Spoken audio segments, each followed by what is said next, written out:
Hi! Hello! నమస్తే. Welcome to my channel భయ్యా. ఈ ఛానల్ కొత్తగా చూస్తున్నట్టయితే ముందుగా సబ్స్క్రైబ్ చేసుకోండి. అలాగే నేను చెప్పే వీడియో నచ్చితే మాత్రం అందరికీ షేర్ చేయండి భయ్యా. అయితే ఈరోజు మన టాపిక్ వచ్చేసి మన యూఎస్ఏ రివ్యూ అయితే చెప్పబోతున్నాను భయ్యా. నిజానికి సినిమా మాత్రం మెంటలెక్కిందని చెప్పొచ్చు.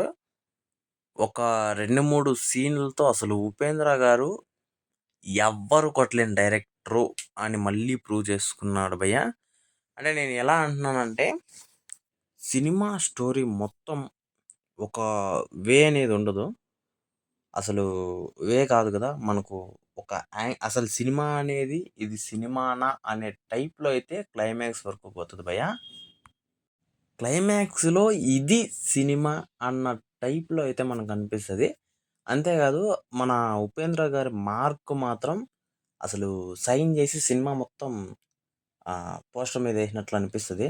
ఆ రేంజ్‌లో అనిపిచ్చింది. ఇంకోటొచ్చేసి సినిమా స్టోరీ ఎందుకు అంత కన్‌ఫ్యూజన్‌గా ఉంది అని జెప్పేసి ఆలోచిస్తేనే నాకు మెంటలెక్కింది. ఒక్క పాయింట్ చెప్పినా గూడా మీకు సినిమా మీద ఇంట్రెస్ట్ పోతది. ఆ రేంజ్‌లో అనిపిస్తది. ఫస్టు ఒక కొన్ని సీన్‌లు.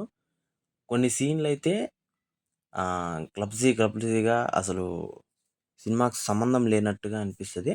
కాకపోతే ఈ సినిమా స్టోరీ మాత్రం 2040లో స్టార్ట్ అయినట్లు చూపిస్తాడు గానీ, ప్రెజెంట్ మనకిప్పుడు జరుగుతున్న దాంట్లో ఒక 75% మ్యాచ్ అయిపోతది. ఆ 2040 అనేది ఏముండదు. ఇప్పుడు జరుగుతున్న సిట్యుయేషన్‌ల బట్టి సినిమా తీసిండు.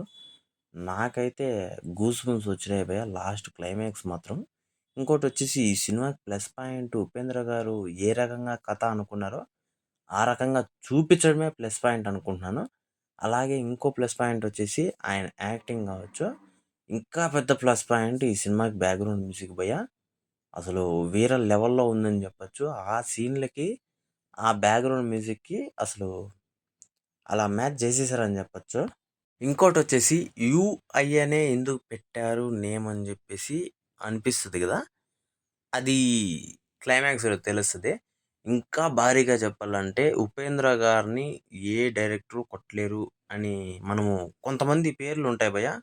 అలా చరిత్రలో నిలిచిపోయుంటాయి.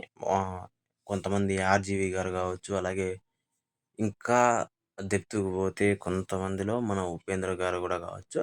వీళ్ళ పేరునెవ్వరు డామినేట్ చేయలేరు. అంటే వీళ్ళనెవరు డామినేట్ జేయలేరు కొన్ని కథలతో. అలాంటి సినిమా అని జెప్పొచ్చు. ఓవరాల్‌గా నేను చెప్పొచ్చేదేందంటే సెన్సారోడు యూబై ఇవ్వడం గాదు భయ్యా! చూసినోళ్ళకనిపిస్తది ఎన్ని యూబైలు ఇచ్చినా ఈ సినిమాకి తక్కువే అని జెప్పేసి.